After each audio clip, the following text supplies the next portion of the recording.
Ya. En la angustia. Muy buenos días.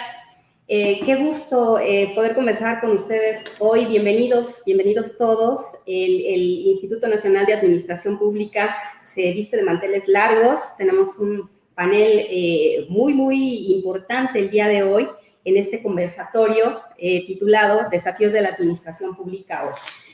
Bueno, pues sin duda el análisis acerca de las problemáticas que se han generado en nuestros países en los últimos tiempos ha sido bastante amplio. Sin embargo, hoy día en esta conversatorio que se ha organizado en el Instituto Nacional de Administración Pública, pues buscamos abundar de manera más profunda todavía cómo es este nuevo marco y estos nuevos desafíos en los que la administración pública tiene que desarrollar su actividad.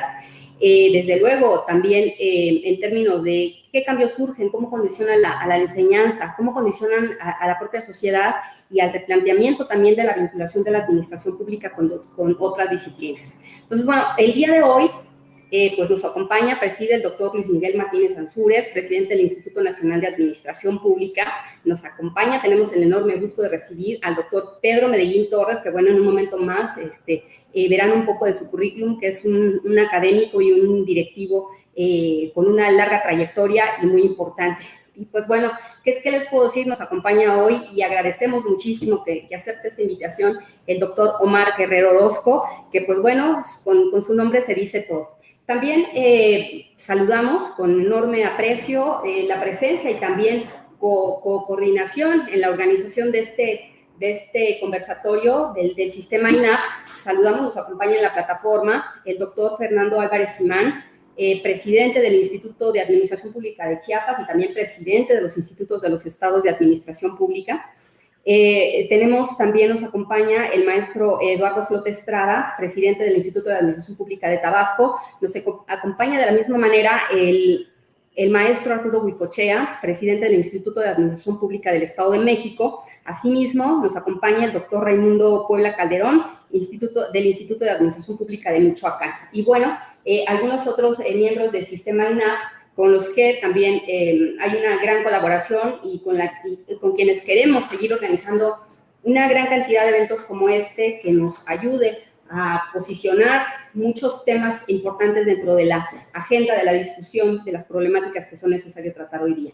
Bueno, sin más, procedería a hacer la presentación del doctor Omar Guerrero Orozco, que nos va a hablar un poco sobre los desafíos de la administración pública en las ciencias sociales y en las humanidades. ¿Cuáles son nuestros temas comunes? A eso nos va a responder un poco el doctor Omar Guerrero. Bueno, él es profesor de carrera en la UNAM e investigador nacional emérito por el Consejo Nacional de Ciencia y Tecnología. Desde luego es doctor en Administración Pública. Entre las muchas actividades que ha desarrollado, dirigió la revista de Administración Pública y formó parte de la Comisión de Ciencias Sociales del Sistema Nacional de Investigadores entre 1999 y 2003. Este cuerpo colegiado lo presidió en el año 2003. En el año 1979 recibió el Premio de Administración Pública de este instituto y del cual ha sido miembro del Consejo Directivo en varios periodos, entre ellos 1997-2002 y 2017-2020. Fue galardonado con el Premio ANUES 2006 y declarado doctor honoris causa por la Universidad de Sonora en 2011. Es integrante de la Academia Mexicana de Ciencias desde 1987, miembro titular del Seminario de Cultura Mexicana desde mayo de 2006, y a lo largo de 45 años de vida académica ha desarrollado una labor continua en el campo de administración pública. Sus indagaciones científicas también se han extendido a otros campos como las políticas públicas y la exploración de la historia del pensamiento administrativo. Bueno, entre otras cosas que, bueno, podríamos, creo que con cada uno de los ponentes que nos acompañan, podríamos darnos las 2 horas completas tratando su currículum, pero bueno, solamente terminar con que tiene 28 libros de autoría personal, 9 opúsculos, 60 artículos y más de 50 capítulos de libros, además de que es editor de 10 obras clásicas en la administración pública. Doctor Omar Guerrero, bienvenido. Por favor, le cedemos el micrófono. Muchas gracias, muy amable. Es un gusto estar con todos ustedes. Agradezco mucho a la INAP, mi otra casa aquí en México, y a la Escuela Superior de Administración Pública, mi otra casa fuera de mí, una institución que quiero mucho. Te mando un gran saludo, Pedro, me da mucho gusto conocerte personalmente. Luis Miguel, te mando un gran abrazo, con mi gratitud por esta invitación tan amable de parte de todos ustedes. Bueno, tenemos 15 minutos para desarrollar un tema que consiste en los desafíos actuales de la administración pública.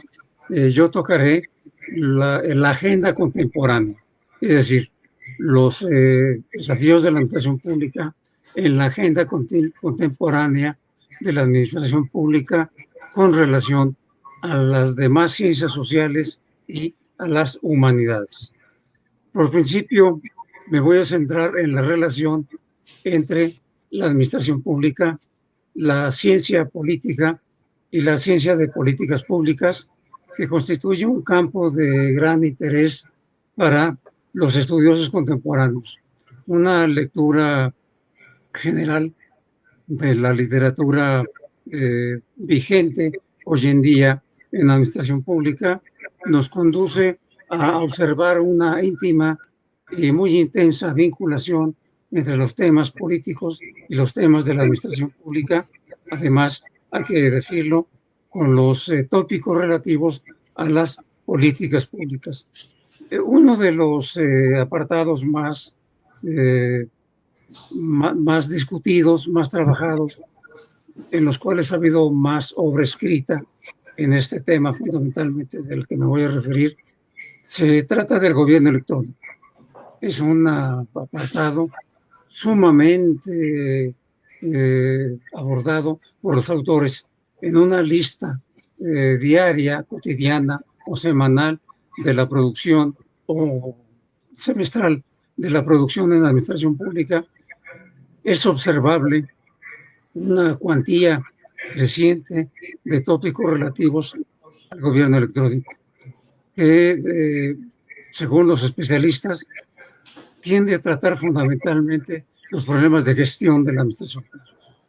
Una buena cantidad de trámites, de procedimientos y de modus operandi de la administración pública tienen una relación sumamente estrecha con los problemas del gobierno electrónico, que es un temario, hay que decirlo, cotidiano, pero también de enorme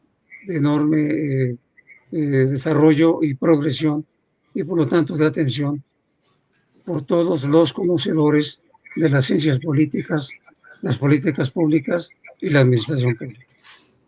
Un segundo tema sumamente importante es el relativo al gobierno abierto. El gobierno abierto, en contraste con el gobierno electrónico, no trata con los problemas de gestión. Su locus es, a decir de un autor, el poder político, porque implica una redistribución de los órganos, entidades y relaciones del poder del Estado contemporáneo. De modo que hay una distinción muy importante, una distinción muy necesaria de hacerse entre el gobierno electrónico, que tiene relación más con la gestión de los asuntos públicos, y el gobierno abierto, que tiene relación con la distribución del poder político en el mundo contemporáneo, en el Estado moderno. El gobierno abierto implica una enorme cantidad de problemas muy relevantes que van vinculados sobre todo con la necesaria revisualización del régimen político, fundamentalmente los diferentes órganos que lo integran. El gobierno abierto es un tema actual, aunque se remonta a los años 50 y 60, su tratamiento original, sobre todo en Holanda, donde Koyman, el doctor Koyman, un profesor emérito holandés, ha hecho los tratamientos primigenios del tema, basado fundamentalmente en las relaciones horizontales y en el papel de las instituciones sociales como participantes de los procesos de gobierno. El gobierno electrónico el gobierno abierto tiene una relación muy estrecha con las modalidades de la colaboración y la participación de entidades ajenas al gobierno, como se ha entendido originalmente, es decir, unicentrado. El gobierno abierto observa un campo más amplio de relaciones dentro del concepto original de gobierno y una vinculación más estrecha con los órganos, con los entes que tienen que relacionarse con la administración pública y se relacionan con ella de una manera muy intensa. El gobierno abierto, en realidad, aunque es antiguo y ya hay trabajos que se refieren al mismo de una manera preliminar tiempo atrás, tiene su fuente original en el régimen de Obama en los Estados Unidos, donde se hace énfasis en la necesidad de hacer participantes a la comunidad social, principalmente organizaciones sociales, profesionales y de otra índole, cuya fuente de conocimiento y de actividad puede nutrir los procesos de gobierno, que ya no se considera en una fórmula, he dicho, unicentrada. Ahora se observa un gobierno multicentrado. De modo que el gobierno abierto constituye una ventana muy interesante al desafiante mundo contemporáneo del gobierno contemporáneo y del Estado de Derecho. El otro tema sumamente relevante que tiene que ver con el gobierno abierto y el gobierno electrónico es el de la gobernancia, que es una cualidad inherente a los regímenes contemporáneos. De hecho, la gobernancia implica un repensar el régimen político. La gobernancia tiene que observarse como algo más amplio que las fórmulas tradicionales del gobierno unicentrado. La gobernancia trata con los órganos, los organismos, los entes sociales que pueden colaborar con el gobierno considerado de manera política y tradicional. El gobierno, a través de la idea de la gobernancia, implica sobre todo redes que vinculan estrechamente a un conjunto de entidades, a un conjunto de órganos que se relacionan con el ejercicio cotidiano del poder, pero también con los servicios públicos que atañen a los sistemas políticos contemporáneos. La gobernancia, pues, es un tema muy relevante que relaciona a las políticas públicas, las ciencias sociales y la administración pública. Es un tema de frontera que ha reclamado de una manera muy intensa la participación de una enorme cantidad de autores que tienen un interés particular por tratarlo de una manera intensa, de una manera extensa e intensa, porque hay una enorme cantidad de textos y de artículos, de ponencias, pero también hay una penetración muy intensa que se refleja en el tratamiento de este tema. En segundo lugar, después de haber analizado esta tónica de relaciones, quiero hacer énfasis en algo muy importante y que tiene que ver con todo lo que he comentado originalmente, con el gobierno electrónico, con el gobierno abierto, con la gobernanza. Me refiero a la recuperación de la creatividad administrativa. Como los regímenes están siendo replanteados y el tradicional sistema tripartita está siendo rebasado, hoy en día hay una multitud de cuerpos de administración pública que están siendo creados dentro del orden constitucional, pero fuera de la esfera del Poder Ejecutivo. Estos organismos se denominan en México organismos o entes constitucionales autónomos y tienen una variedad enorme de naturaleza y de campos de actividad. Este sistema de órganos constitucionales autónomos tiene una referencia fundamental con campos emergentes de la administración pública. Constituyen esencialmente incluso un desafío a la definición tradicional de la administración pública, que en nuestro país, en México, se considera como propia y exclusiva del Poder Ejecutivo.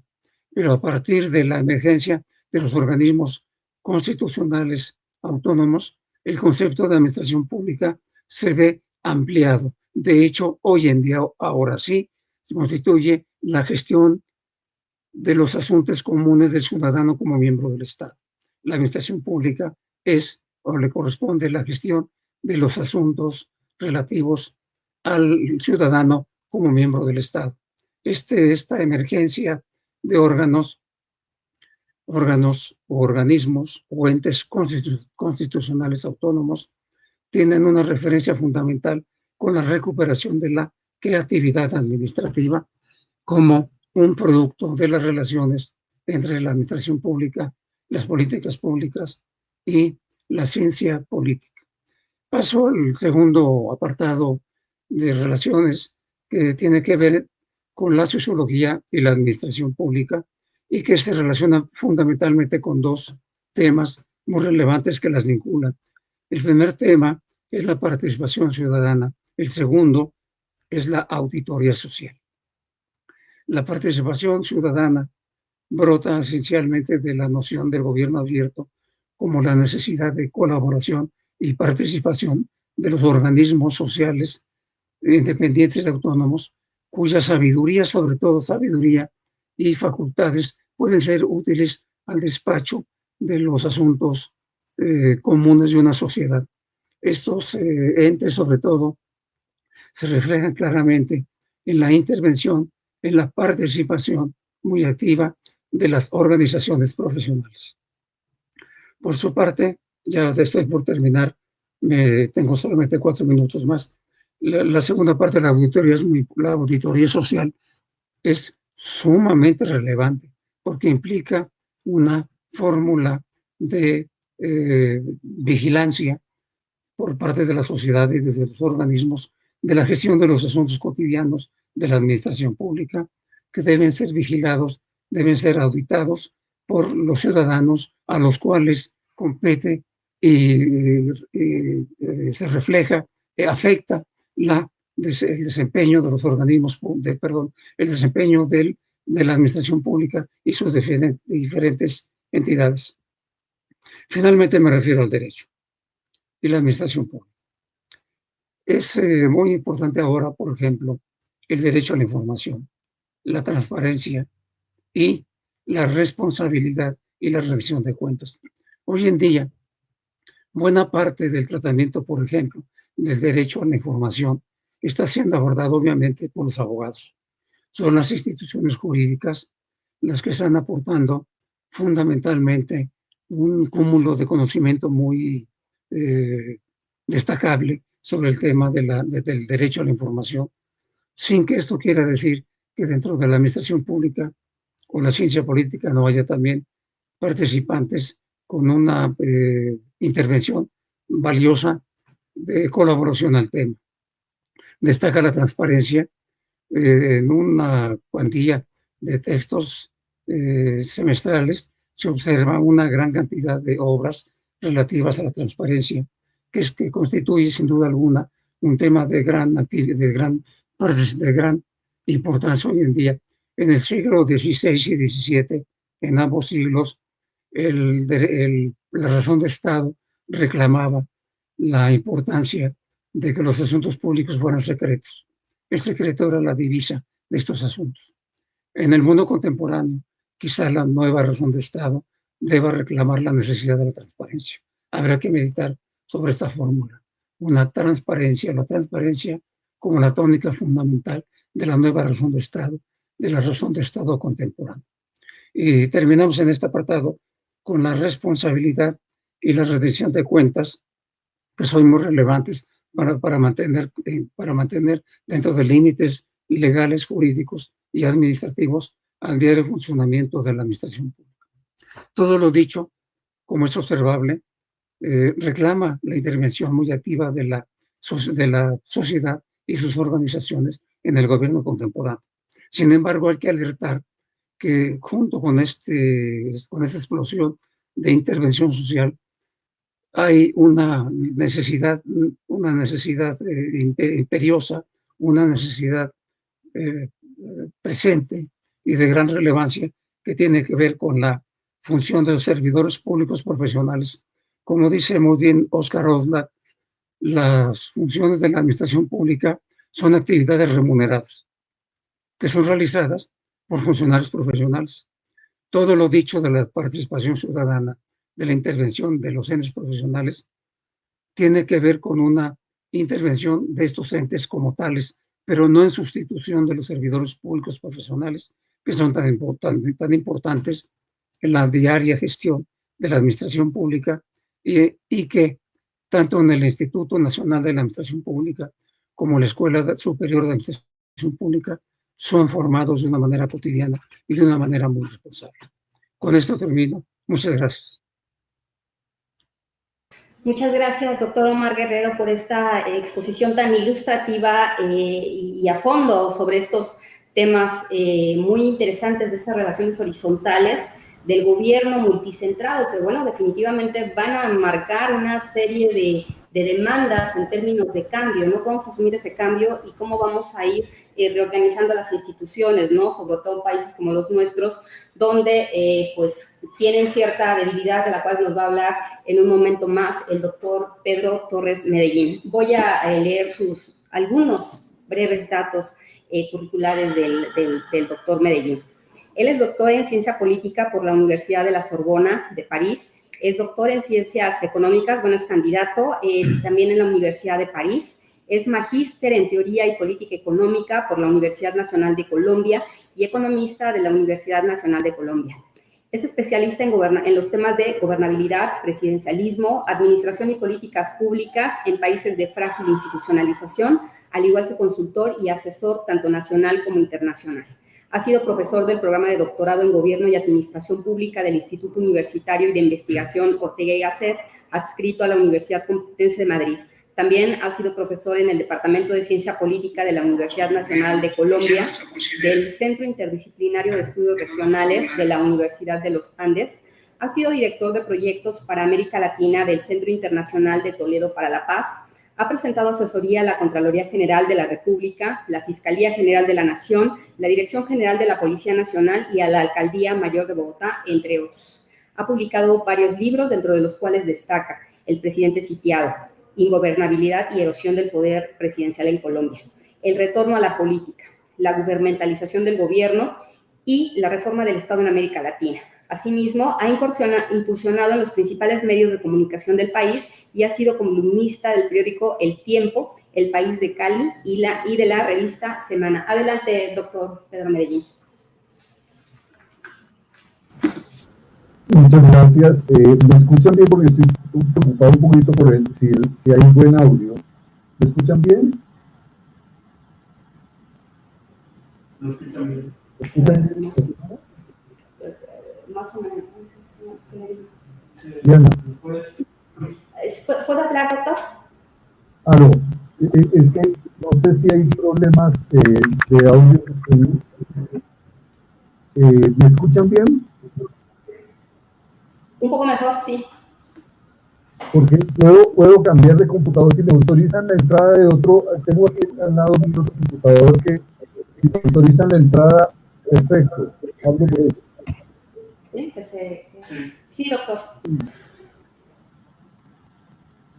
Ya mismo.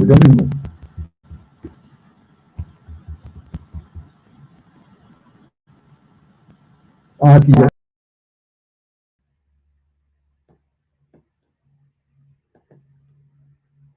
¿Aquí se oye mejor? ¿Aló? ¿Sí, ya me escucha mejor ahí? Sí. Perfecto. Bueno, perfecto. Entonces, yo les agradezco muchísimo y me disculpan porque este computador tiene problemas de video, pero voy a la presentación, no habrá problema. Varias cosas. Primero, agradecerle a Miguel la invitación, a usted, Diana, y el honor de poder compartir con todos, con Arturo, Raimundo, Fernando, todas las personas que están aquí, colegas de una magnífica calidad, con nuestro colega Omar Guerrero. Aquí en Colombia queremos muchísimo a Omar Guerrero.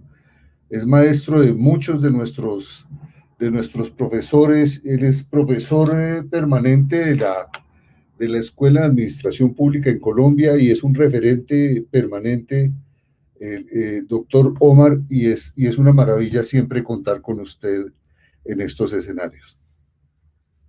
Yo quisiera hacer unas reflexiones a partir, y tengo una presentación que voy a compartir con ustedes, que conectan bastante bien con el planteamiento que hace el doctor Omar. Desde el punto de vista del desafío grande que tenemos como escuelas de administración, ya que todos los colegas aquí directores, nosotros tenemos tres grandes desafíos hoy desde el punto de vista de los desarrollos de nuestros programas y ya Omar nos adelantaba algunos de ellos. Un primer tema y un primer desafío inmenso que tenemos en las escuelas es el esfuerzo del desarrollo interdisciplinario. El desarrollo interdisciplinario lo que exige o a lo que nos lleva es a la necesidad de formar cada vez más y mejor gente con capacidad de diálogo entre disciplinas. Si ustedes observan, a la luz del proceso que se ha presentado con el COVID en Colombia y en todos los países de América Latina y en todo el mundo, los administradores públicos han tenido un desafío inmenso que es el de tener que hablar interdisciplinariamente. Es decir, el tener para tomar sus decisiones que interpelar al médico, al especialista epidemiólogo, y después de esa conversación ir a hablar con el abogado para mirar los temas jurídicos, y después con el economista para mirar los temas financieros, y después con el sociólogo para mirar los temas de comportamiento cultural, y una vez reúne todos esos elementos, toma la decisión. Cierro la ciudad, no cierro, cuarentena, no cuarentena, en fin. Y nuestros estudiantes y nuestros profesores, y el desafío que tenemos es que estos egresados hoy, estos estudiantes que egresan, tienen que ser personas con una capacidad de diálogo, de intercomunicación, de interpelación de disciplinas como ninguna otra. Nuestros administradores públicos tienen que poder hablar con el médico, entenderlo, con el abogado, entenderlo, en fin, con todos. Y ese es el primer elemento súper importante que tenemos como desafío. El otro desafío es la apertura a nuevos frentes de trabajo y de investigación. Cuando el doctor Omar nos plantea el problema, por ejemplo, de la gestión de la información, desde la gestión de la información desde el derecho, nos plantea unos desafíos inmensos para el desarrollo de los programas. Necesitamos también trabajar el tema de gestión de crisis, en fin. Estos elementos nos plantean un desafío muy grande y lo que yo quisiera es hacer una presentación que quiero compartir con ustedes. En este momento voy a mirar cómo la comparto. Compartir presentación, a ver. Vamos a compartir pantalla.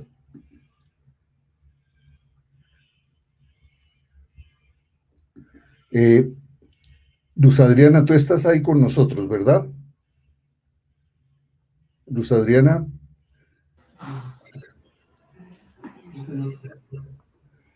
Luz Adriana.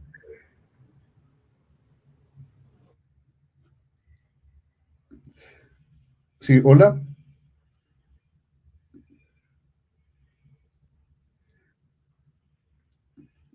Bueno, voy a tratar de compartir la pantalla para encontrar. No sé si están viendo ya el texto. No. Que es, a ver, un segundo.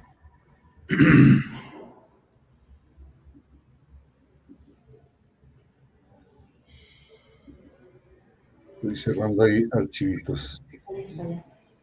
¿Lo ven? Ya se ve. Ah, ok, entonces voy a mirar. Entonces. Luz Adriana. Luz Adriana, por favor.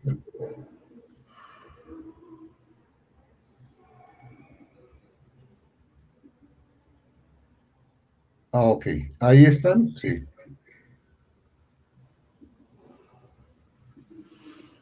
¿Están viendo la presentación? Sí. Ok, bueno. Listo.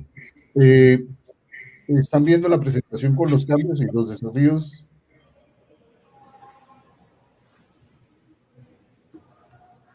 Ok, bueno, entonces, la presentación que quiero hacer una presentación breve, pero de unos temas que me parecen sustantivos. El punto es, ¿cuáles son los desafíos para los países de institucionalidad frágil? Que es un tema que llevo trabajando desde hace un tiempo largo, muy, muy largo, porque creo que ha habido una discusión muy fuerte respecto al problema de los desarrollos de los regímenes políticos. Cuando ahora el doctor Omar Guerrero planteaba sobre la necesidad de la comprensión y el abordaje de los regímenes políticos, es un tema que tenemos que abordar, sin ninguna duda. Y ustedes pueden estar entendiendo ahí que mi consideración, mi hipótesis de trabajo es que el mejor indicador sobre el nivel de consolidación y desarrollo de un régimen está en el grado de institucionalización. ¿Y qué entiendo por el grado de institucionalización? Entiendo como el grado en que los ciudadanos conocen, los ciudadanos aceptan y los ciudadanos practican un mínimo de reglas de juego político e institucional. Es decir, la gente tiene una disposición a pagar impuestos, una disposición a cumplir las normas de convivencia, una disposición muy fuerte a respetar las normas de tránsito, etcétera, etcétera. ¿Están viendo la pantalla? Sí. ¿Eso qué supone? Un alto grado de institucionalización depende, en primer lugar, de la capacidad que tenga el Estado para cubrir a la nación y para llegar a todo el territorio, es decir, que tenga una territorialidad completa. El segundo requisito es que el Estado pueda tener capacidad para imponer y hacer valer un orden social. La tercera es la capacidad para mantener la operatividad del sistema de pesos y contrapesos. Se necesita, es clave para nuestros países el tema del funcionamiento del equilibrio de poderes, y ese equilibrio de poderes debe tener un correlato, una compensación con el ejercicio pleno de la ciudadanía. El eje, la afirmación central, la observación central está en este principio. Tiene que haber equilibrio entre deberes y derechos. Ahora quiero hacer una explicación más detallada de este tema. En este escenario, quiero plantear, bueno, ¿cuál es la realidad de la mayoría de nuestros países en América Latina? Yo creo, en mi trabajo ya empieza a hacer consideraciones a partir de esta hipótesis, de hacer una serie de formulaciones, de consideraciones. La primera es que nuestros países están regidos por una especie de institucionalización parcial del orden político y social.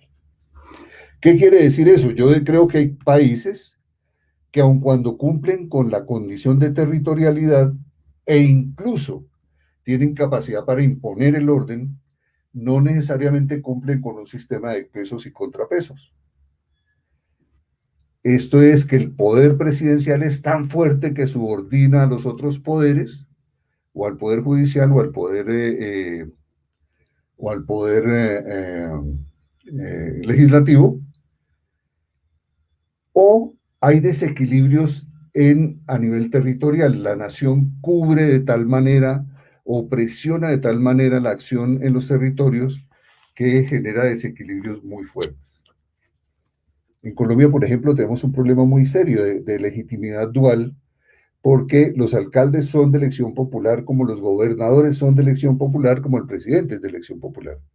Y hay unos espacios de subordinación que deberían estar regulados por la norma constitucional, pero en la práctica se han ido distorsionando. ¿Por qué? Porque el poder presidencial desborda los demás poderes y desborda las reglas de juego. Entonces hay países que tienen estas condiciones, pero hay otros países que cuando cumplen esa condición de territorialidad, no necesariamente tienen capacidad para imponer el orden. Entonces, que ni la gente cumple las reglas de juego, ni las instituciones cumplen las reglas de juego. Y aquí hay un tema que es muy importante y es, aquí se trata de países donde no hay equilibrio entre derechos y deberes. Este punto me parece importantísimo. Un país como Colombia, por ejemplo, porque no quisiera hablar de otros países, pero hay evidencias en otros países, no todos los ciudadanos están dispuestos a pagar impuestos. Hay un alto nivel de evasión, hay altos niveles de elusión fiscal, altos niveles de indisciplina social. Las reglas de juego están muy marcadas, más bien que por el respeto a la norma es por la imposición a la fuerza. En la cotidianidad, nuestros conciudadanos prefieren, en lugar de la disciplina de una fila en una farmacia, pues llegar primero y que la atiendan primero, eso es normal. Estas son sociedades en donde la norma es un referente al cual la norma es un referente muy interesante de la calidad de la democracia y de la confiabilidad en la democracia.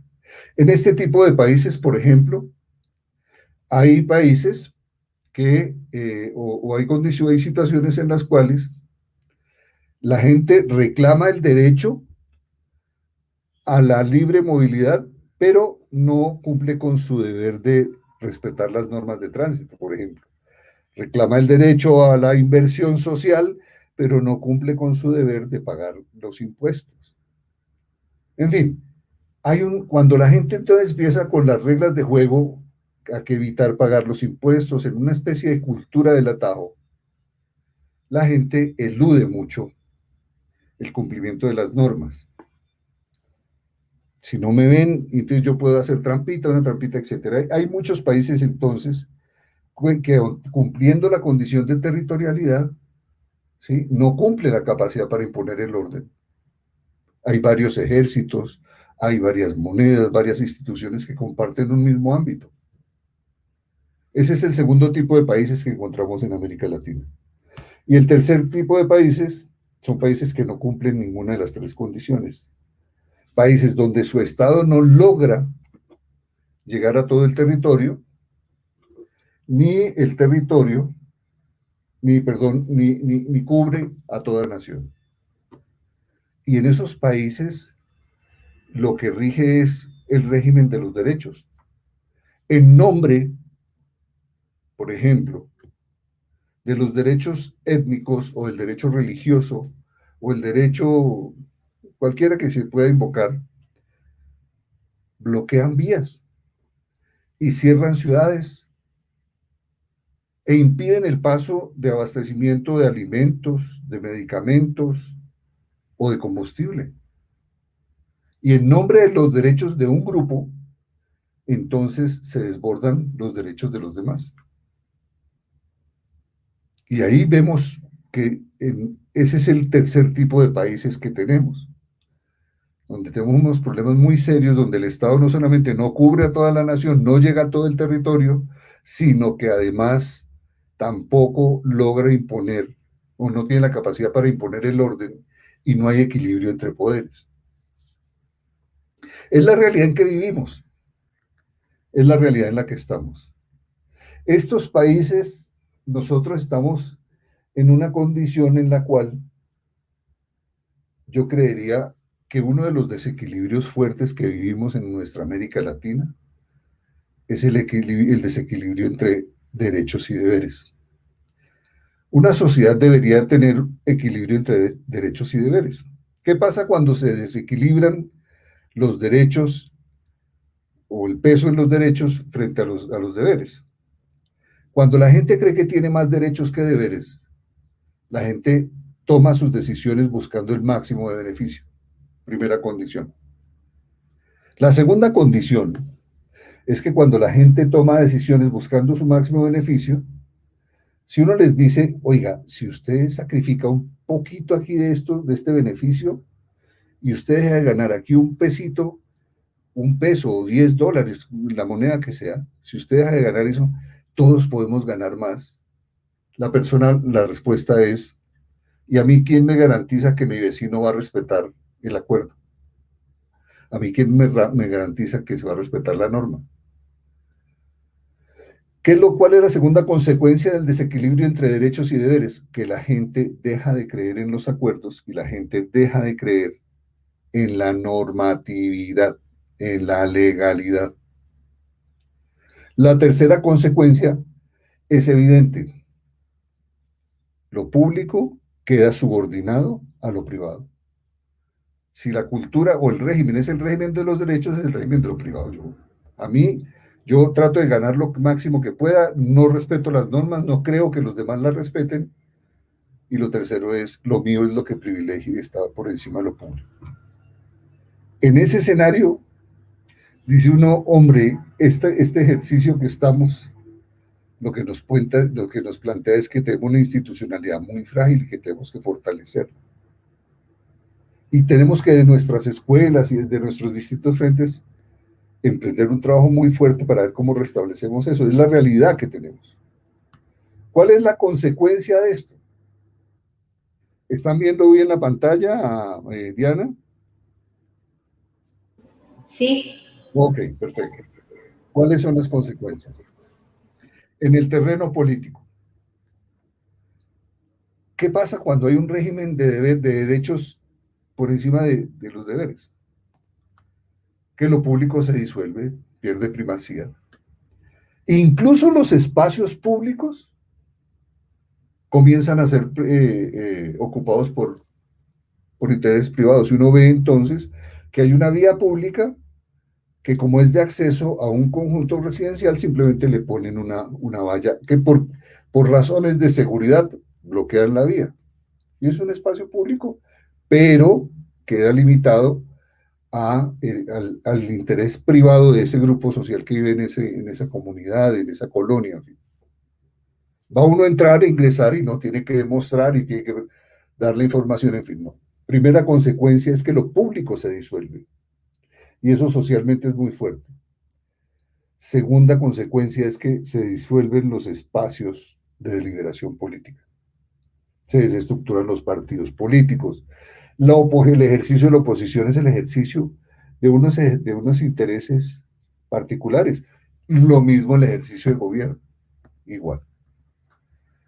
¿Qué pasa en ese escenario? Pues que la burocracia se vuelve un botín político y es el reflejo de las fuerzas de poder que están rigiendo el momento. ¿Cuál es la consecuencia de la administración pública? Que se altera el funcionamiento del aparato administrativo, se desarticulan los procesos, la coordinación horizontal se pierden los procesos de coordinación vertical, la relación entre tiempos y movimientos, etcétera, etcétera. Por una razón muy simple, se alteran o se distorsionan los sistemas de jerarquía y se desdibuja la especialización funcional de las entidades. Si nosotros no respetamos el equilibrio de poderes, si nosotros no estamos haciendo valer los principios de la norma, etcétera, etcétera, si no se tiene capacidad para imponer un orden, si el Estado tiene problemas para llegar al territorio, pues evidentemente los sistemas de jerarquía se alteran. El jefe funcional no es el jefe funcional, sino es el jefe político. Si la burocracia es un botín político, el jefe que llega es un jefe político. Y la especialización funcional del aparato también se desdibuja. Porque hay muchas entidades que son hiperespecializadas. Por ejemplo, en el tema de control. Las entidades de control pueden entrar a ser cogobierno. Entonces entran a controlar, pero en realidad entran a ver cómo gobierno. En el terreno social, el tema es, todos son derechos y lo que rige es lo mío. Entonces, estas son las consecuencias de lo que en muchos países podemos estar viendo, en otros países no, y eso es por eso hablo de los países de frágil institucionalidad. ¿Cuáles son los retos? Y nosotros desde las escuelas de administración ante una consideración de ese orden, ¿qué deberíamos, cómo podemos aportar? ¿Cómo podemos ayudar? ¿Cómo podemos contribuir a que este problema se resuelva? Fíjense que nosotros en muchas ocasiones en el tratamiento, en la aproximación a la administración pública nos preocupamos fuertemente, duro. Bueno, hay que mejorar este proceso, hay que mejorar este otro, hay que llegar acá a este punto, pero muchas veces la institucionalidad que tenemos, que nos soporta, el proceso de institucionalización en el cual estamos trabajando, no permite que estos procesos lleguen. Estas sociedades donde el régimen es el régimen de los derechos, donde en nombre de los derechos se bloquean vías, se alteran todos los sistemas de distribución. Teníamos ahora en Colombia un tema muy complicado, la discusión sobre si el bloqueo de las vías a raíz de los paros que se han producido son legales o no, y resulta que nos encontramos que después con casos, por ejemplo, donde el cierre de la vía impidió el paso de una ambulancia y un bebé que iba en la ambulancia murió. El derecho a la protesta subordinó al derecho a la vida. Y ahí tenemos problemas, ahí tenemos dificultad grande, porque es una discusión tremendamente fuerte que nosotros como administradores públicos deberíamos tener debemos agarrar con mucha claridad y una discusión muy fuerte, pero mirar, y la importancia de argumentaciones y de mirar el problema, estos problemas que planteaba en ese escenario Omar Guerrero, pues nos ponen frente a una situación difícil. ¿Cómo se rompe ese sistema? ¿Cómo se rompe este sistema, este régimen de los derechos y empieza a plantearnos que, hombre, también cada régimen de derechos involucra un régimen de deberes? El primer elemento que creo que es importante que deberíamos es el de la profesionalización de la administración. En la mayoría de los casos que encuentro de estos países de frágil institucionalización, son países donde la administración pública no está profesionalizada. Los sistemas de reclutamiento no son los sistemas meritocráticos de la oposición, etcétera, del hacer la oposición, sino el sistema de favores. Los sistemas de reclutamiento son están muy regidos por el tema político. Arrancar con procesos de profesionalización de la administración pública, empezar a incorporar sistemas de meritocracia que desconecten, que desarticulen, que separen a la administración de ese mundo de derechos y deberes, va a abrir un espacio tremendamente importante. La convicción, la tarea que tenemos que hacer desde las entidades, desde las escuelas, de decir, hombre, es buenísimo que formemos muy bien la gente, pero necesitamos profesionalizar, que se institucionalice en nuestros países un régimen profesional de carrera. Es una manera súper importante para lograr que efectivamente este proceso sea un proceso que le dé viabilidad a la administración pública. Entonces, en ese sentido, ese es el primer reto que enfrenta la administración y que quería yo plantear. El segundo reto es que las escuelas y nosotros tenemos que meternos muy duro en el proceso de la administración de justicia. El tema de la regulación de la información y estas cosas están muy en manos de los abogados, decía muy bien Omar Guerrero. El proceso también de la administración de justicia está en manos de abogados, pero nosotros los administradores públicos hemos nos hemos descuidado el terreno de la justicia. Y en Colombia, por ejemplo, les cuento, entonces en Colombia, el sistema de reclutamiento para la carrera administrativa es un sistema que está basado en un enfoque absolutamente administrativista legal. La persona egresa de la escuela, de la universidad, con su título, su licenciatura o su título de profesional en Derecho, él va a ser juez, o etcétera, empieza su proceso en la incorporación. Al ingresar a la escuela judicial, en la escuela judicial recibe sobre todo formación en leyes.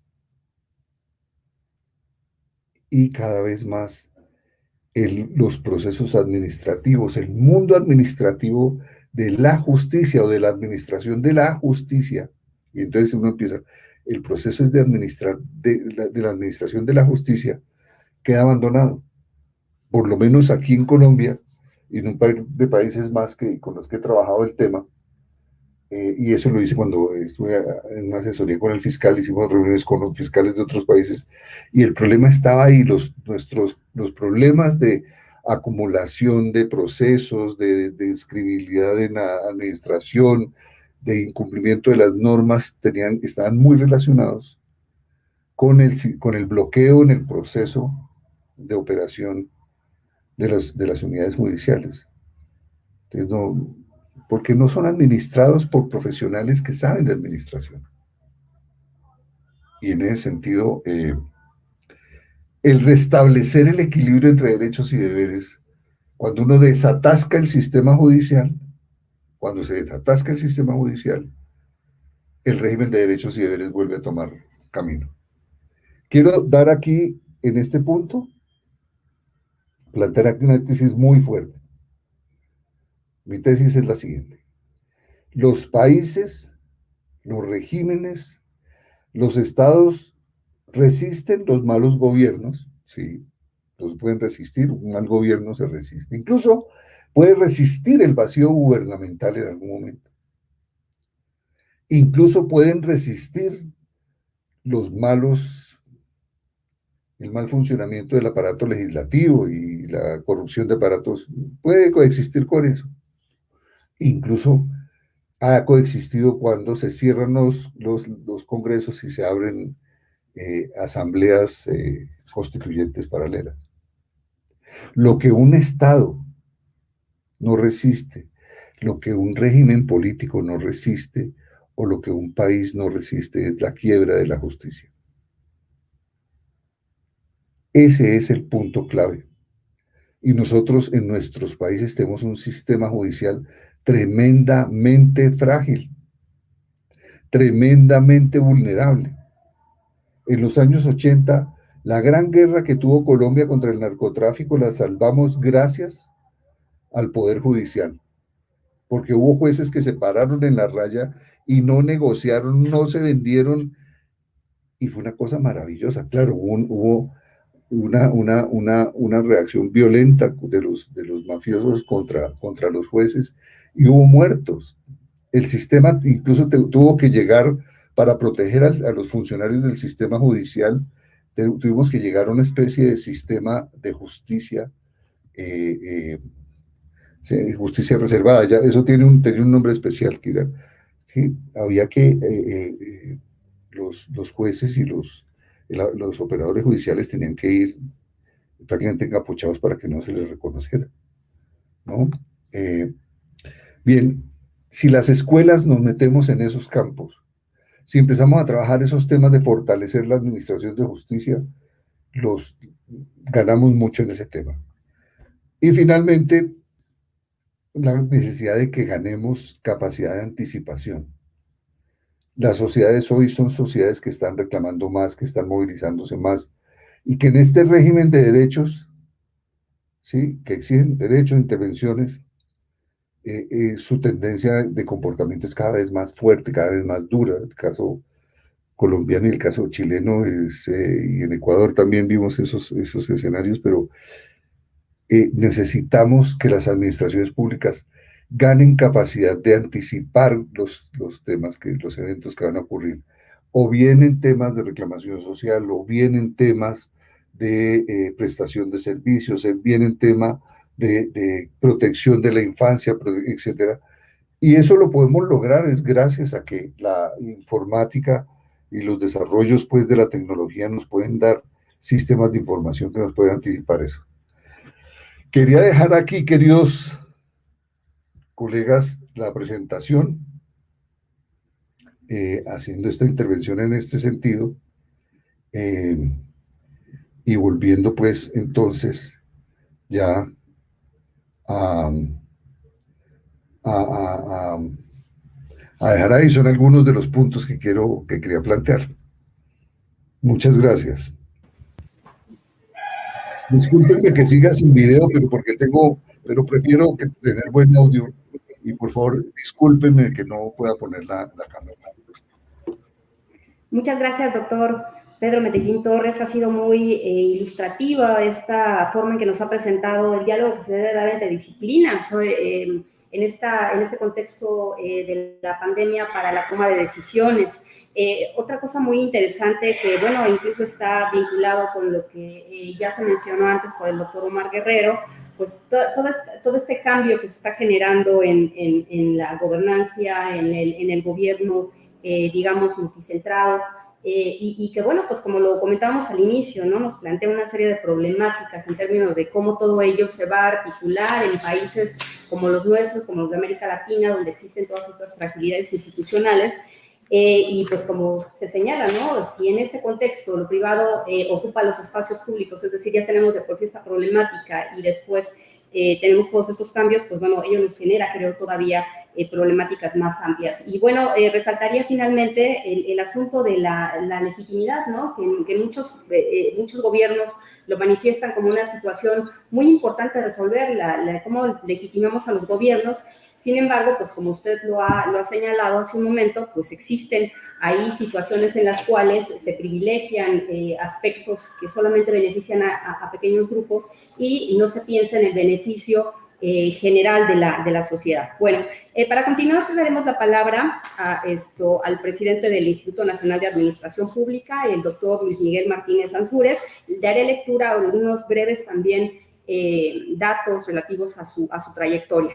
El doctor Luis Miguel es doctor en Administración Pública por la Facultad de Ciencias Políticas de la Universidad Nacional Autónoma de México. Ha sido profesor de doctorado en la Facultad de Ciencias Políticas de la UNAM y en el Instituto Nacional de Administración Pública. Se ha desempeñado como director de Administración y Finanzas, Contralor Interno en la Procuraduría Agraria y Coordinador General de Auditoría de la Contaduría Mayor de Hacienda, Director General de Administración de la Administración Federal de Servicios Educativos en el Distrito Federal, de la Secretaría de Educación Pública, entre otros. Entre sus publicaciones destacan los libros Estado, Liberalismo y Modernización, Antología sobre Teoría de la Administración Pública, Globalización y Muerte del Estado-Nación, Controles y Responsabilidades en el Sector Público, Sistema Político Mixto, Tránsito a la Gobernabilidad y Apuntes sobre el Estado, la Administración Pública y sus reformas.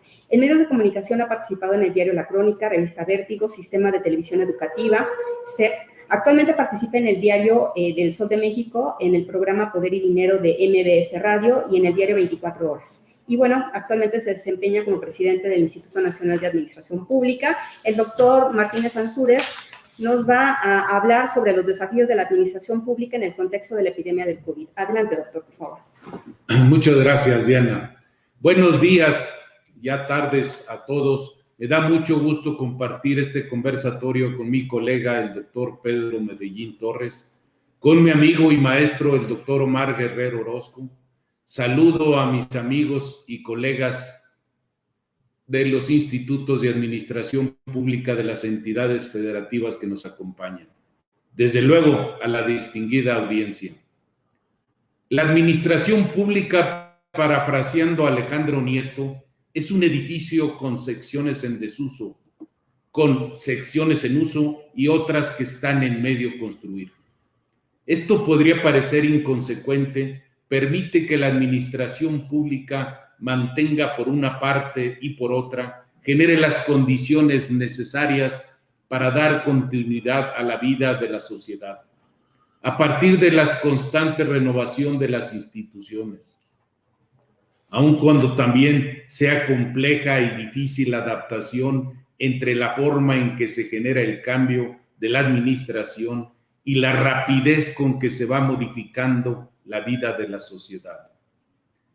Estas ideas nos dan cuenta de cómo la pandemia del coronavirus, que ha modificado sustancialmente la vida tal y como la sociedad conocía, plantea desafíos muy importantes, pero también nos permite ver que la administración pública tiene en la memoria del conocimiento acumulado de la disciplina y sus instituciones la fuente que le permiten conocer los mejores caminos y medios para afrontar la gestión de los asuntos sanitarios, económicos y de toda índole que requiere el ciudadano y que se tornan particularmente urgentes en coyunturas como la actual. Hemos sido testigos de que a medida que los gobiernos intensificaban los controles en contra del virus, más de 2/4 partes de las personas que habitan la Tierra fueron confinadas en sus hogares, conminados a llevar a cabo sus actividades cotidianas a distancia y con mayor frecuencia a través de métodos digitales. En muchos países las fronteras, los aeropuertos, los hoteles, los negocios cesaron sus operaciones, mientras que los niños y jóvenes empezaron a vivir la digitalización de los modelos educativos a un ritmo frenético. Estas medidas sin precedente cambiaron abruptamente las dinámicas de convivencia de la gran mayoría de la sociedad, interrumpiendo el curso cotidiano de muchas economías, generando pérdidas masivas de empleo y aumentando los desafíos sociales, especialmente en los países en vías de desarrollo. A pesar de que ya han pasado 18 meses del primer caso documentado del COVID-19 en la ciudad de Wuhan, China, aún se tiene mucho que aprender de todo lo que está ocurriendo en las diferentes regiones del planeta. Nuevas variantes siguen apareciendo de este virus y muchas son los contagios aún en todo el mundo. Expertos y analistas afirman que la pandemia y las medidas que están tomando para salvar vidas podrían cambiar para siempre la forma en que el ser humano trabaja y se relaciona. Sin embargo, más allá de la posibilidad de que los seres humanos regresen a las viejas y o malas costumbres del mundo contemporáneo, la actual contingencia del COVID-19 confronta a la administración pública con la necesidad de adaptarse a retos que se han identificado anteriormente, pero que ahora recobran especial valor y que requieren de otro tipo de intervenciones desde las distintas aristas de la gestión pública, más allá de los inminentes cambios que se avecinan en términos de salud pública, política económica, entre otros rubros. La emergencia sanitaria mundial ha modificado radicalmente el funcionamiento del Estado y lo ha llevado a que éste se vea como el único actor capaz de mitigar la crisis, no solo sanitaria, sino socioeconómica, generando mayor precisión sobre los gobiernos locales y nacionales para dar respuesta a las demandas ciudadanas, al mismo tiempo que se evalúa la capacidad institucional y el manejo de los recursos con que se cuenta para hacer frente a estos desafíos. Bajo estos estándares de profesionalización, la administración pública del futuro deberá redefinir a partir de la producción de conocimiento básico y aplicados los siguientes tópicos. Relaciones de los ciudadanos con las instituciones. De la actualidad, en la mayoría de los países desarrollados y en vías de desarrollo, la pandemia ha acelerado los procesos de digitalización de los servicios que ofrece la administración pública a los ciudadanos. Por ejemplo, en Colombia hay 1.305 trámites y procedimientos que los ciudadanos pueden hacer al 100% en línea y cerca de 5.306 que pueden hacerse parcialmente en línea. En el portal de ese país se encuentra la oferta de trámites de todas las entidades del Estado. Sin embargo, no cabe duda de que los procesos de digitalización y simplificación de trámites y procedimientos administrativos tendrán que llevarse a cabo con mayor celeridad para responder a las demandas ciudadanas, reduciendo al máximo la demanda presencial del interesado. El teletrabajo. La administración pública no ha sido ajena a esta nueva realidad y en la actualidad millones de empleados públicos en el mundo trabajan desde sus hogares. En el caso de México, la mayor parte de la plantilla de trabajadores del gobierno se vieron forzados a confinarse. Pero más allá de estos desafíos, lo que aún no logra entenderse quizá es que el Estado del siglo XXI deberá afrontar una nueva realidad, no normalidad, ya que el corto plazo nada volverá a ser igual. Lo que se hará normal, desafortunadamente, es que siga habiendo contagios y decesos, por lo que es necesario administrar en un marco en la que la población se concientice y aprenda a vivir con el coronavirus en términos de seguir medidas de protocolo sanitario que nos posibiliten que los contagios se incrementen. Ello conlleva a su vez la formulación e implementación de políticas públicas claras y oportunas, pero sobre todo el compromiso de todos los habitantes para detener la propagación de la pandemia al actuar con responsabilidad y solidaridad. En la administración pública nadie estaba preparado para una crisis de esta dimensión.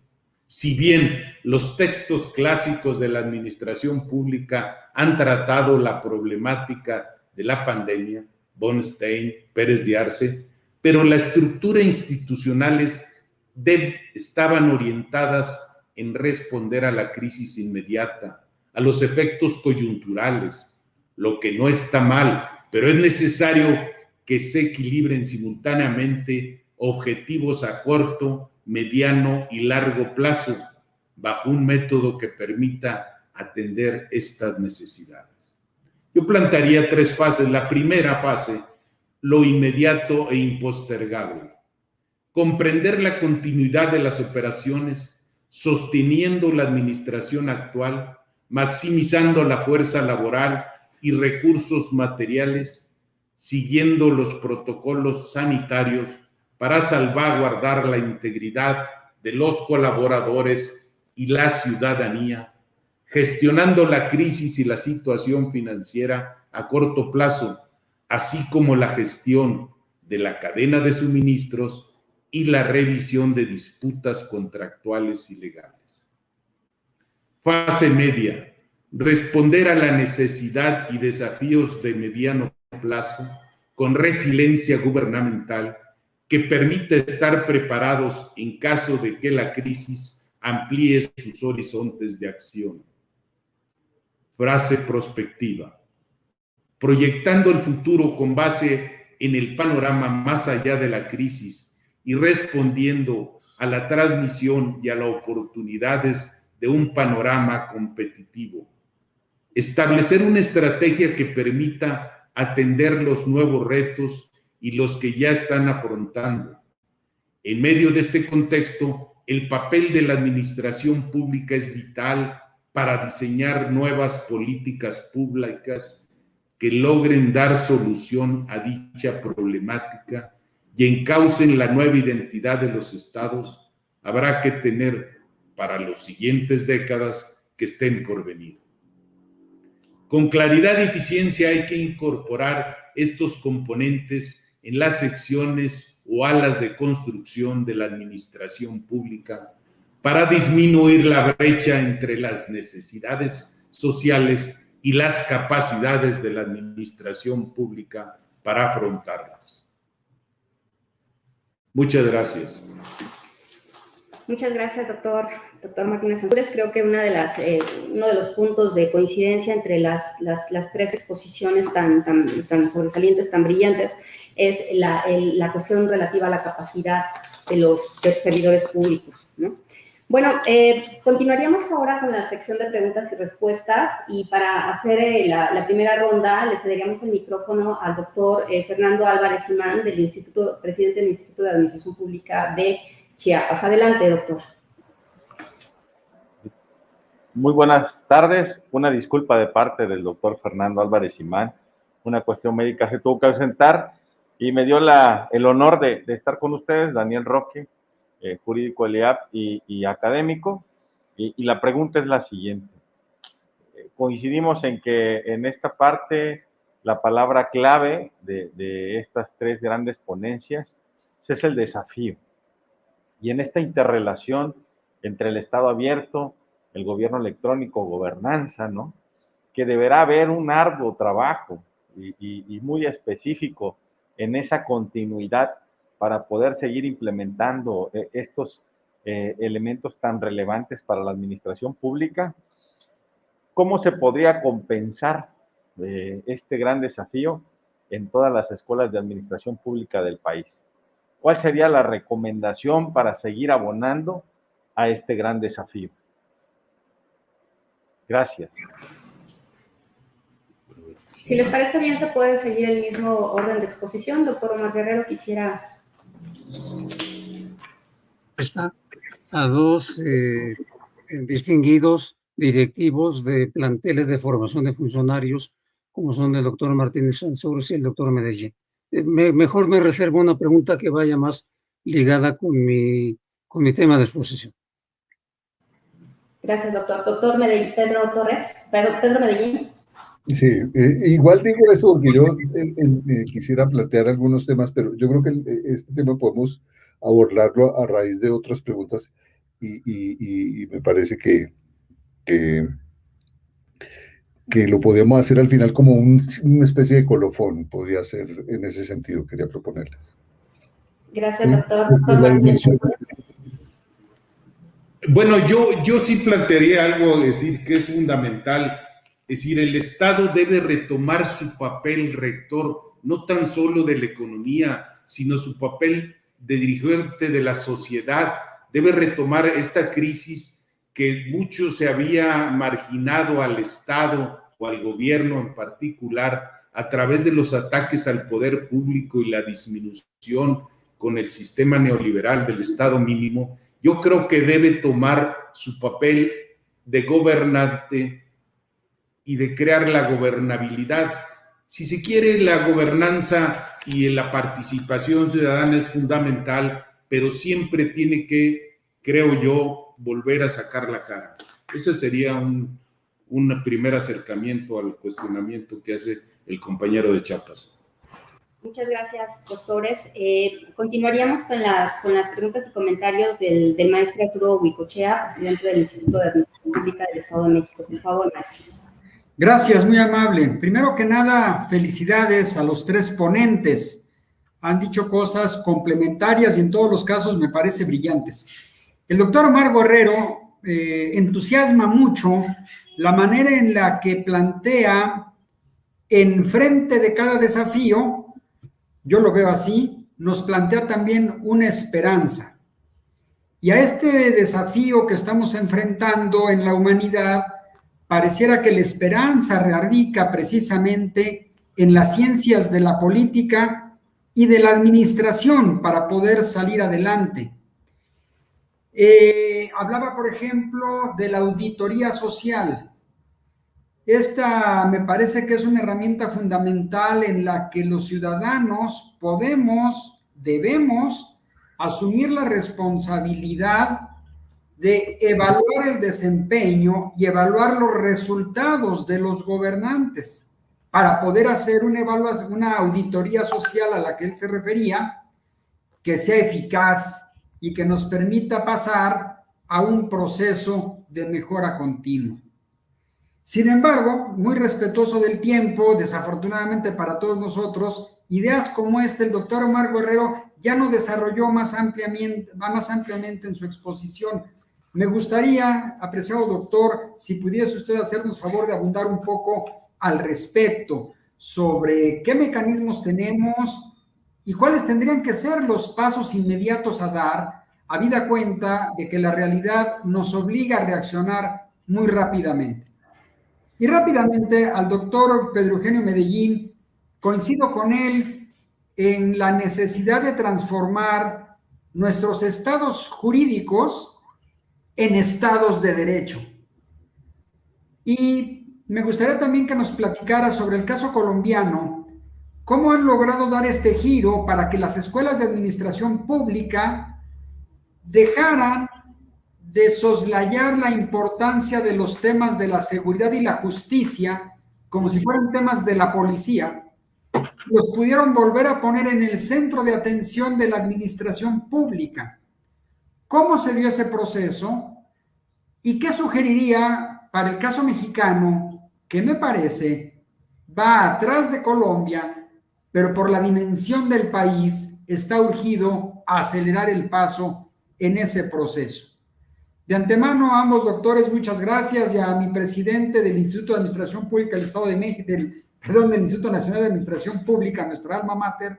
Estimado doctor, me gustaría preguntarte, ahora que le diste mucha actualidad a los problemas que el mundo y México estamos enfrentando, me gustaría saber si coincides con el doctor Omar Guerrero en la necesidad de mecanismos como la auditoría social, la evaluación del desempeño, y cómo podemos implementar estos mecanismos de los que hoy disponemos en los desafíos del día a día, lo que estamos viviendo hoy para el caso mexicano, por ejemplo, en materia de salud pública a propósito de la irrupción de COVID-19.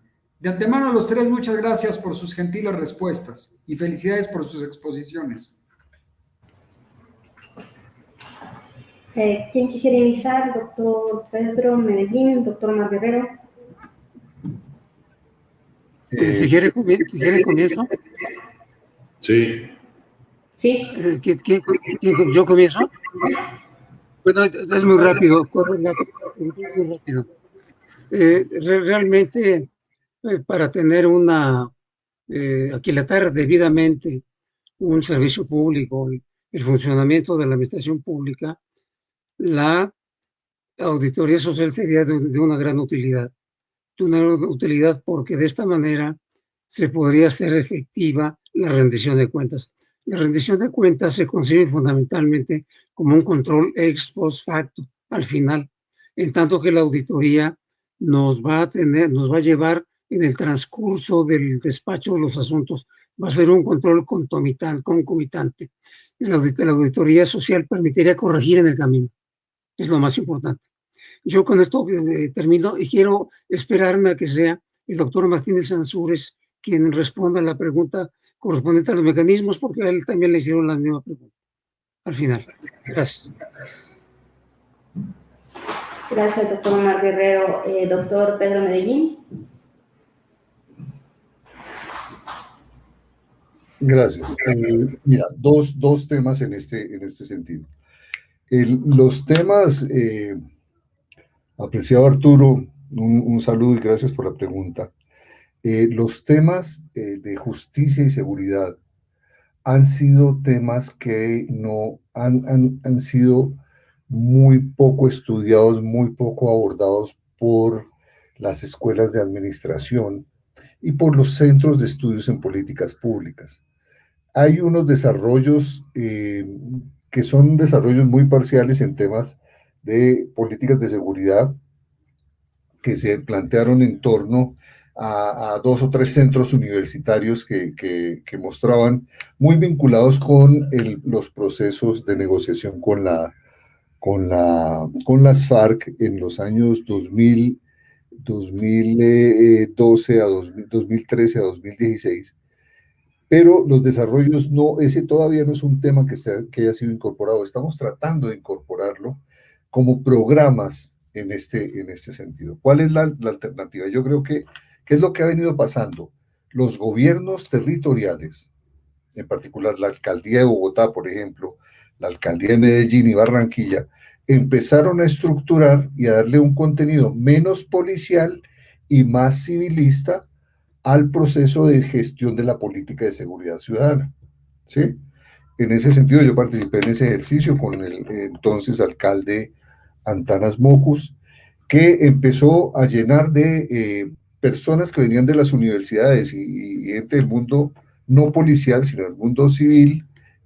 Las policías son del mundo civil, pues, del mundo civil uniformado y del mundo militar. Estas personas que tenían alguna comprensión del problema de seguridad a trabajar y hacer una especie de sistemas de control de gestión y de auditoría institucional a las políticas de seguridad y justicia. Y ahí se abrió un espacio muy interesante que ha ido siendo reconocido y recogido por algunas escuelas, algunos centros. La ESAP ha venido trabajando, pero más desde el punto de vista de programas o de proyectos de investigación.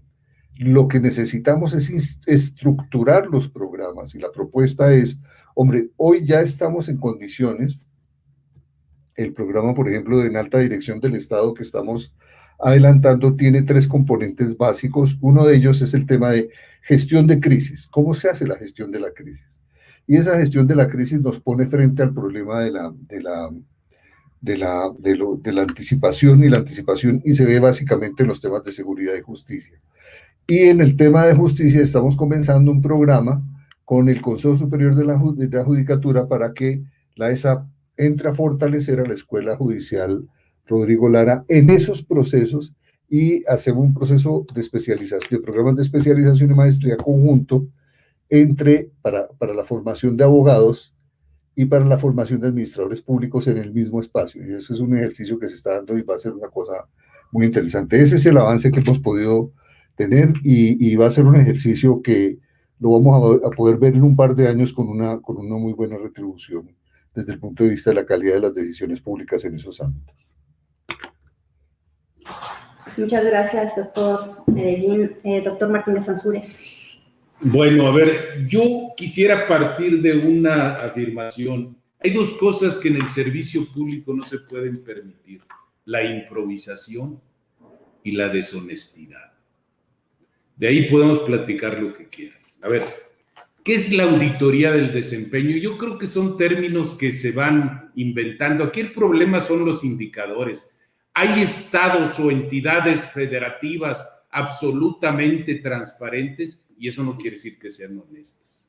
El hecho que tú subas todo tampoco te da ninguna... Si el estado abierto, pues sí es un sinónimo de un estado inteligente, pero es lo que tienes todo un sistema anticorrupción. Miren, hay que hacer un balance. Hace 38 años se inventó la Secretaría de la Función Pública, tenía otro nombre, la Contraloría de la Federación. Se duplicó la burocracia porque se inventaron los órganos internos de control. Hay que ver qué tal. Ahí hay que hacer una evaluación de desempeño. ¿Cuánto ha costado todo eso? Grandes organismos. Y ahora se inventan, dicen todo lo que hacen los políticos, se inventaron un sistema nacional anticorrupción que tiene 7 ruedas y no ha caminado, tiene 6 años, 5 años, 6 años.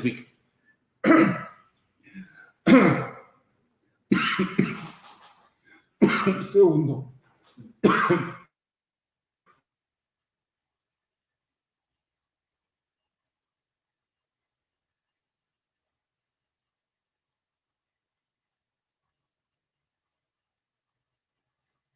El problema de este país es la impunidad, no es la corrupción, porque no se ve grandes avances en ninguno de los aspectos.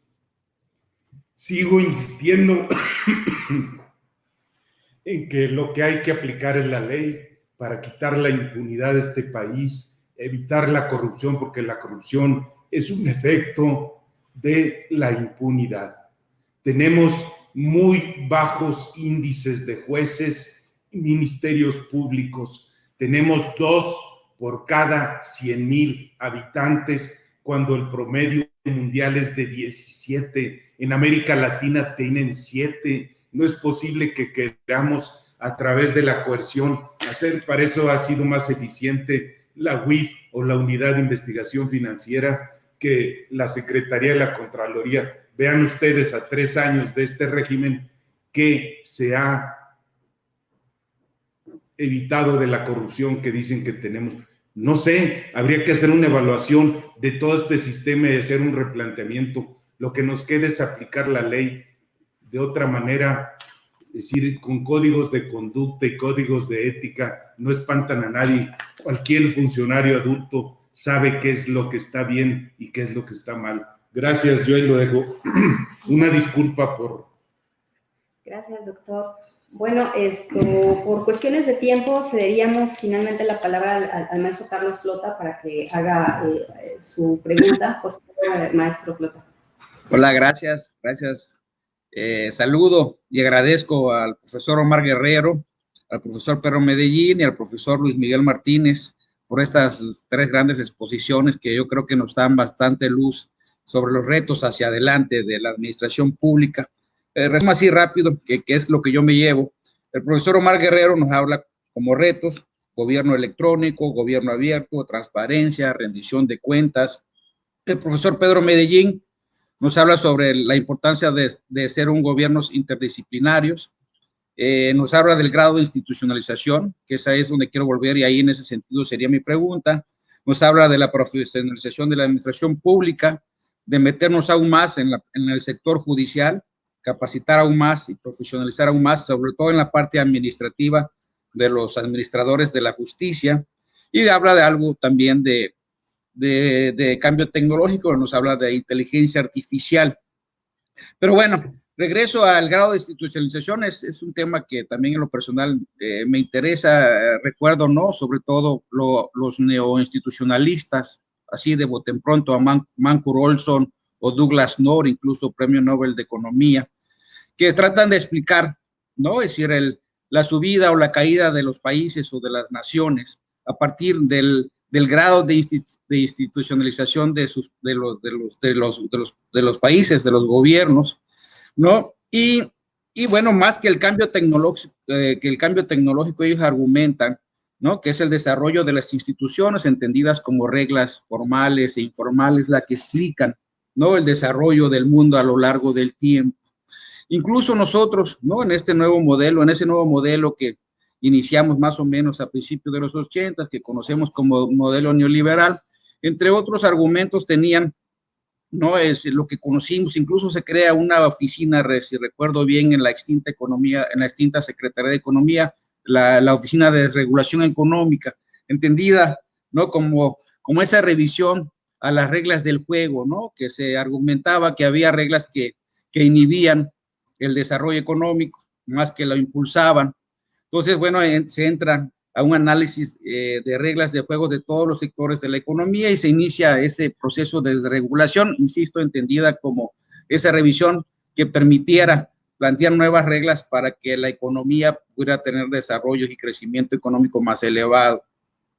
Entonces, en ese sentido, incluso nos pudiera llevar, me parece a mí, entendidos como reglas, si un sistema presidencialista, ¿no?, presidencialista o semipresidencialista, incluso parlamentario, tiene mejores reglas para promover, ¿no?, desarrollo y crecimientos económicos de sus sociedades, o incluso tratar de importar reglas de otros países, ¿no?, para tratar de que nuestras economías pudieran tener mejor desempeño. Pero bueno, en este sentido, yo quisiera preguntarle al profesor Pedro Medellín, bueno, es decir, ¿qué pudiéramos hacer en esta región del mundo conocida como Latinoamérica en términos de instituciones o de reglas? ¿No? Porque pareciera incluso, ¿no?, que países no democráticos están presentando, como China, presentando tasas de crecimiento muy elevadas. Es decir, pareciera que reglas distintas a la de nosotros están promoviendo, insisto, desarrollo, ¿no?, para la población en términos generales. Entonces, bueno, ¿qué deberíamos hacer? ¿Qué tipo de reglas deberíamos implementar? ¿Qué tipo de reglas debemos revisar para que nuestras economías puedan crecer a tasas más elevadas? Doctor Medellín. Sí, muchas gracias. Gracias por la pregunta, Carlos. Mira, aquí el tema de institucionalización lo trabajo desde el enfoque que trabajó el Guillermo O'Donnell en la Universidad de Notre Dame. Y él en los años 80 sacó un artículo que llamaba La otra institucionalidad, que era ese ejercicio que lo que buscaba era reconocer esos particularismos y ese doble lenguaje que tenemos nosotros. No se trata de las reglas de juego, no, no, no. Se trata de esas reglas ocultas de las que habla muy claramente Luis Miguel, en donde en la invocación en la lucha contra la corrupción, entonces el ministro dice, estamos combatiendo y estamos mostrando y estamos diciendo, pero debajo hay todo un mundo de informalidad, de trampas, de acuerdos, de lo que llama Guillermo O'Donnell, particularismos, ¿sí? Y en ese sistema, entonces, hay un sistema que en apariencia es muy transparente, en apariencia es muy controlado, pero en la realidad está completamente corrupto, ¿sí? Y nosotros lo que vivimos en América Latina es ese doble mundo de que una cosa es la formalidad legal, que la utilizamos para unas cosas, con la otra informalidad. Se le atribuye a un expresidente brasilero el haber dicho al principio, a mis enemigos la ley, a mis amigos todo. Cuando hay que bloquear el espectro de la asignación de los recursos, la ley. Ah, es que la ley no permite, es que la ley no deja, es que la ley. Pero si es de los amigos, no hay ley. Es esa otra regulación. Entonces, nuestras administraciones públicas, en Colombia hemos trabajado muchísimo ese tema, que es cómo es que coexiste un mundo de informalidad con un mundo de formalidad. La ley antitransparencia, la ley antitrámites, suprime un montón de trámites. Por ejemplo, suprimió el trámite de documentos autenticados ante notario. Usted llega a la ventanilla y en la ventanilla le dice el funcionario, pero ¿y la autenticación? Y usted le dice, no, pero si aquí no, pero si nosotros, si la ley de antitrámites lo suprimió. Sí, eso lo dice la ley de antitrámites, pero es que al señor ministro le encanta que los documentos estén así. Al ministro le gusta. Es ese particularismo, en donde no es el grado institucional el que define, sino es el peso personal. ¿Sí? Las instituciones no son por las reglas de juego, sino por el poder político de las personas. Y eso nos tiene en una situación muy difícil, porque cambia el ministro y cambian las políticas, ¿no? Cambia el gobierno, cambian las políticas. Y pasa una cosa muy interesante. Los procesos de planeación, los procesos de gestión, todas estas cosas que nosotros tomamos formalmente, resulta que están regidas por un mundo de informalidad subterránea que altera la asignación de los recursos, por ejemplo.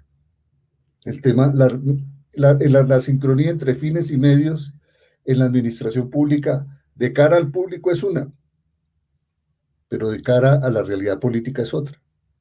No necesariamente el viceministro tiene los mismos fines o comparte los fines con el ministro, porque es de otro partido o porque es de otra orilla ideológica. Y en ese sentido, entonces, se fractura todo el... Hay un tema ahí que plantea Luis Miguel, que es muy fuerte, que es el tema del papel del Estado y el papel del gobierno en la construcción del orden social. ¿Qué es el punto que yo estoy planteando ahí? ¿Son los estados capaces de estructurar un orden? Pero un orden real. Y esa es la tarea compleja, porque nosotros tenemos legislativos muy activos y producimos muchas leyes, muchas leyes. Hace un par de días se expidió en Colombia la ley que establecía pena perpetua para delitos cometidos contra menores. ¿Sí?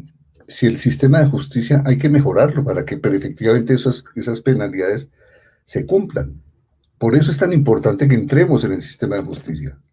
No vamos a poder combatir la corrupción, no vamos a poder combatir la opacidad en las decisiones públicas, no vamos a poder combatir muchas cosas, no vamos a poder ejercer o asegurar la democracia si no hay un respeto, primero por las reglas de juego, por la ley, y en segundo lugar, si no hay una penalización de las conductas ilegales y de las conductas que son punibles. Y en ese sentido, entonces, hacia allá estoy apuntando. Tenemos que trabajar muy duro en esos temas. Meternos en la justicia es meternos en la realidad y tratar de pasar de ese mundo informal al mundo formal. ¿Sí? En donde el mundo informal es donde uno pone en evidencia el hecho penal, pero el juez nunca falla. Pues hay que forzarlo. Yo creo que el tema de las redes sociales, que ha generado un cambio muy fuerte, va a llegar muy rápido al tema de la justicia. Y así como las redes hoy están haciendo vivir una política inmediata, las redes sociales nos van a llevar también a un tema de justicia inmediata, que va a ser muy complicado y hay que mirarlo con detalle.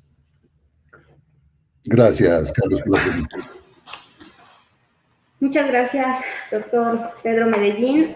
Para esta última etapa de este muy interesante conversatorio, tendríamos un breve espacio para unas últimas reflexiones por parte de los ponentes. Entonces, en primer lugar, le daría la palabra al doctor Luis Miguel Martínez Ansúrez para que nos comparta este cierre y reflexiones finales. Bueno, yo sobresaltaría mucho y la importancia de la administración pública. Ha habido estados completos que se han frenado por no tener gobierno o tener gobierno en la raya de la imputación y siguen trabajando y caminando. A pesar de esto, ha habido España, casi un año estuvo sin gobierno, Brasil, que estaba al límite de la imputación cuando defenestraron a Dilma Rousseff. El presidente y los senadores estaban en imputación, el país seguía trabajando. Estamos hablando de un país de 220 millones de habitantes, no es cualquier cosa. Es por eso la importancia de la profesionalización del servidor público, de la administración pública, fortalecimiento. No es la improvisación de un servidor público, no es tan fácil como creen que es. Suecia estuvo, Suiza, Luxemburgo, porque los catones no se ponían de acuerdo para crear un gobierno, siguen trabajando. Yo creo que la profesionalización del servidor público es fundamental. Lo que decía el doctor Medellín, pues sí, hay que marcar cuál es el estado necesario del siglo XXI para saber cómo dibujamos, pero primero tenemos que tener el modelo de cuál es el estado necesario. Y efectivamente, un país de leyes te hace un país, con muchas leyes te hace un país de leyes, no te hace un estado de derecho. Endurecer las penas tampoco te hace disminuir la delincuencia. Yo creo que sin duda es la administración pública el puente y el factor entre la ciudadanía y el gobierno, y esto en mucho debe ser a través de las políticas públicas. La administración pública no se usa, se dirige. Serían unas reflexiones que quisiera yo dejar en la mesa. Muchas gracias. Gracias a usted, doctor Martínez Ansúrez. Doctor Pedro Medellín, si es tan gentil. Gracias, discúlpenme el no video que no me funciona. Vean, yo haría dos reflexiones finales agradeciendo de verdad primero la invitación a poder compartir y haber escuchado las contribuciones de Omar y de Luis Miguel, que han sido contribuciones muy interesantes y muy potentes. La otra reflexión, agradecer pues las preguntas y los aportes de los distintos colegas en este sentido y decirnos, hombre, las escuelas de administración pública son absolutamente relevantes y tienen un lugar muy bien definitivo en las sociedades. Si nosotros logramos cumplir un buen proceso de formación de nuestros egresados con unos valores y una convicción y unos principios donde se forman los personajes que van a llegar a la administración pública, vamos a lograr resultados.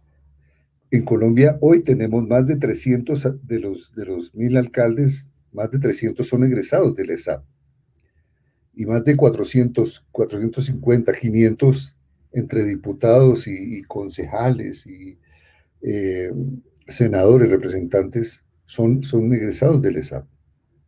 Es gente que está entrando al servicio público y que necesita una formación de fondo, una formación sólida, una formación que lo lleve.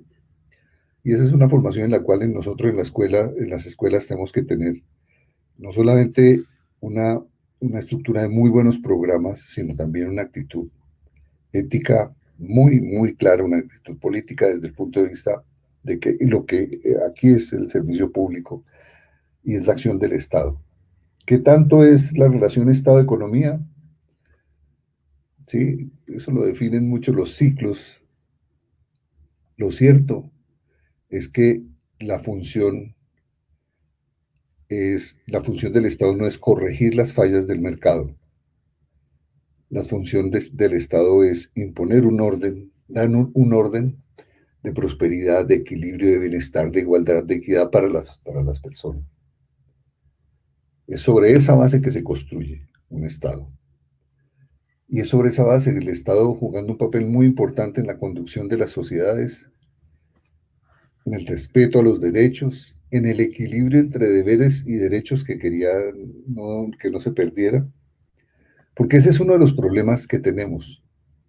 El Estado de Derecho nos habla de la referencia y del valor que tiene el cumplir los acuerdos. Pero nosotros también nos degradamos. En la Constitución colombiana hay todo un capítulo. El segundo capítulo es el de los derechos, del Estado Social de Derecho. Hay un solo artículo sobre deberes.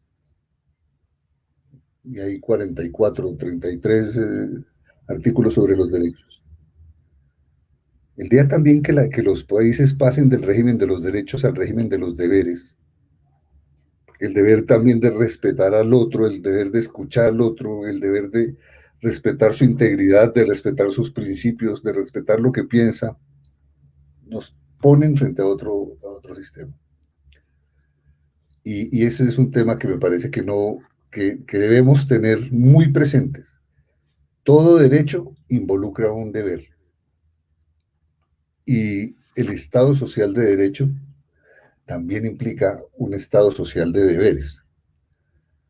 Y eso implica un cambio en la visión y en la comprensión de lo que es el aparato de Estado y la función social del Estado. Y el papel de los ciudadanos y el ejercicio de la ciudadanía. El ejercicio de la ciudadanía no se arranca a punta de derechos. El ciudadano también debe cumplir con los deberes. Y ese es un punto que me parece que es muy importante. Yo les agradezco mucho y quería dejar ahí la reflexión. Un abrazo, Luis Miguel, y un abrazo, Omar, y a todos, a Arturo, a Daniel, a todos. Muchas gracias. Aquí sigo hasta el final. Gracias, Diana. Gracias, doctor Medellín. Doctor Omar Guerrero, si es tan gentil. Sí, muchas gracias, muy amable. Bueno, mi participación tuvo lugar sobre el tema multidisciplinario y los desafíos que entraña hoy el estudio de una temática que requiere la convergencia de una cantidad de disciplinas. En un primer momento hablamos, por ejemplo, de las relaciones que deben tener la administración pública, que tienen la administración pública, la ciencia política y las políticas públicas. También hablamos de las relaciones entre la sociología y la administración pública. Y hemos comentado aquí el caso de la participación ciudadana y de la auditoría social. Con respecto a la auditoría social, esta puede practicarse de una manera más o menos eficiente, por ejemplo, a través de los colegios profesionales, de ingenieros, de arquitectos, de abogados. Por ejemplo, una ley puede ser en su proyecto auscultada por las voces y las inteligencias de los abogados a través de sus colegios o sus barras de abogados. En el caso de los servicios públicos o de las obras públicas, mejor, por ejemplo, del metro o de los metros o de los sistemas de transporte, deben tener la opinión consultiva y sabia de los colegios de ingenieros y arquitectos. La auditoría social puede de esta manera tener un campo de actividad muy bien avenido con los requerimientos de opinión pública sobre los procesos y funcionamiento de la administración pública. La mayor parte de lo que he comentado tiene que ver con la participación de la ciudadanía en la administración pública. Sin embargo, al final, yo comenté sobre la importancia del servicio público profesional, porque no hay país que funcione sin una administración pública adecuada. Todos los países que han sido y son grandes potencias obedecen a que el Estado administra adecuadamente, a que la administración pública gestiona adecuadamente, a que la gestión es realizada por servidores públicos profesionales. Todos los grandes estados del mundo tienen servicio civil de carrera profesionalizado. Hay una relación directa entre preeminencia estatal y servicio público, y hay una relación negativa también entre carencia de servicio profesional de carrera y preeminencia virtual que pudiera tener un Estado que no lo tiene en sus manos. El temario que he tratado de comentar se refiere pues a los temas, vale la redundancia, los tópicos que hoy en día están siendo reclamados y consultados y trabajados por una multitud de personas, tanto los que escriben los libros o los artículos, tanto ellos como todos aquellos otros que los consultan, que los leen. Es un temario básico que puede agrandarse haciendo una vinculación entre la administración pública y la economía, por ejemplo, o entre la administración pública y la antropología, también, por ejemplo. Yo creo que corresponde este cúmulo de conocimiento a lo que hoy en día es lo relevante y lo que está captando la atención, ya para terminar lo comento, tanto de los que producen las obras como aquellos otros que las consultan. Y yo también quiero agradecer a Luis Miguel y a Pedro, de todos los compañeros que nos han acompañado en el sistema, por las preguntas que han realizado. Me siento muy a gusto, muy contento con esta intervención. Muchas gracias a todos ustedes y también a Diana Bicher por la excelente conducción del panel. Gracias. Muchas gracias, doctor Omar Guerrero. Muchas gracias, doctor Pedro Medellín Torres, doctor Luis Miguel Martínez Ansúrez. Muchas gracias por hacer posible que generemos estos espacios de análisis y discusión. Pues muchos temas pendientes, muchos desafíos que la administración pública tiene. Creo que lo que han comentado va en mucho relacionado con esas todavía lastres que tenemos pendientes con el desarrollo administrativo, con el desarrollo político, con esta racionalización de las instituciones en nuestros países. Pues bueno, sin más, el Instituto Nacional de Administración Pública les agradece la atención, les agradece esta participación tan sobresaliente de todos los participantes y desde luego los invitamos a que continúen pendientes de las sucesivas mesas de discusión y conversatorios, ¿no? Entonces, pues reiteramos a nombre del Instituto Nacional de Administración Pública, del doctor Luis Miguel Martínez Ansúrez, esta participación, este apoyo, y los invitamos a que sigan trayendo sus inquietudes y a que sigan participando, porque sin duda todos ustedes, todos nosotros, todos los que estamos preocupados y comprometidos con la administración pública, queremos que nuestros países esta se fortalezcan. Muchas gracias a todos, buenas tardes, hasta luego. Buenas tardes. Hasta luego, muchas gracias. Adiós. Un abrazo para todos.